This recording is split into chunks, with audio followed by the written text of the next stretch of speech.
It's time we start treating apes better and returning them to their wild homes. For those who can't, well, I have just the place in mind. Welcome to the Center for Great Apes.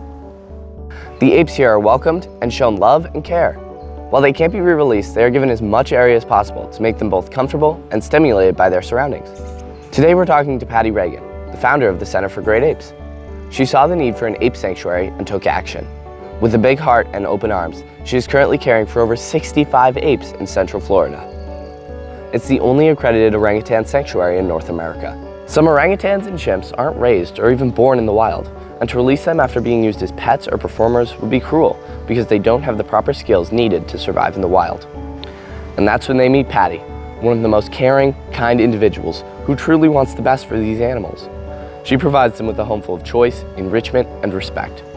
Yes, my name is Patti Ragan. I founded this sanctuary 31 years ago, but I've been involved with orangutans directly for 40 years. I was on the board of directors at the zoo for a number of years, and a dealer in Miami who had supplied the zoo with some orangutans and chimps knew that I'd been in Borneo, and he had a baby orangutan that was born at his facility, and it needed care, and he was four weeks old. And he said, you have enough hours to get a license to give nursery care for this baby orangutan. Do you want to do it? And I said, oh, I'd love to. At that point, I knew nothing about apes in entertainment, nothing about apes in biomedical research, or even the exotic pet trade. As Patti learned more about how the apes were being utilized as entertainment, she realized that even if these animals couldn't be released back into the wild, she could still give them the best lives that they could have. I'm embarrassed to say it wasn't a master plan. We grew as there were apes that needed care. You know, one here, two there, and then in 2004, the largest user of great apes in Hollywood made the decision. It was very brave of him because he was probably the most popular, he was Michael Jackson's trainer too, decided to get out of working great apes in entertainment, and he sent 22 apes to us at once. And so that was our largest intake ever, and then we really started planning, you know, where the habitats were going to be. But it is a beautiful shaded, and what gives our apes choices is the 2 miles of the tunnel system that connects our 22 habitats. So they might stay in one habitat for a few days or a week or a couple months, and then they go to another habitat. So there's constant new areas, new things to see, and they have a lot of choices for that. This place is expansive, with 2 miles of trailways, huge enclosures, and pathways, all set on a beautiful shaded campus. Meet Sandra, the first orangutan in the world to receive legal non-human personhood status in a Buenos Aires court of law. So she has more rights than just a chair or a fence line. You're more than just property. You're a sentient being.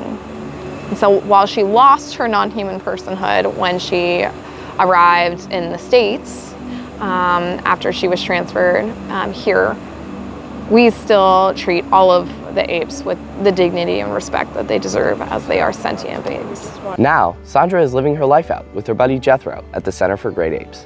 These apes come from all these different conditions. You take the ones that come from more difficult backgrounds. You know, I'm sure that's very hard on you and for the caregivers. What are your feelings when you meet a new ape?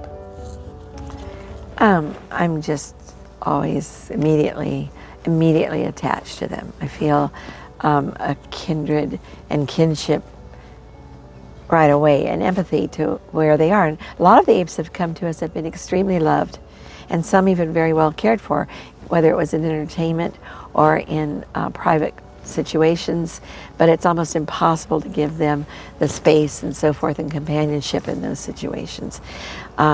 So I'm empathetic to what they've been through. If they've been through the orangutan that was in a basement for 16 years, I cried and cried and cried when I first saw him, and didn't think we'd ever get him out of there, but we did, and I credit the family for making the decision, to give him more space and a better place.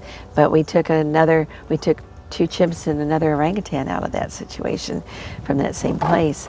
So those are the hardest things, and it's hard to see animals in that condition. And yes, that stays with you. But then he's been here, he was 16 when we picked him up.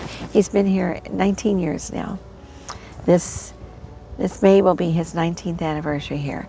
And I'm going to cry because that's the most meaningful to me, is when they've been in sanctuary care longer than they've been in a difficult situation.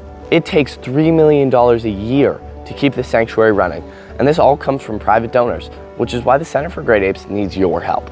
Orangutans and chimps deserve to live their lives to the fullest, even if they can't be back in the wild. The center provides them with a place where they can do this, and they need your help to continue to do so. Find them at centerforgreatapes.org and on your favorite social media app. They have great fundraisers throughout the year. They have more stories about the apes and are an all-around great place to support.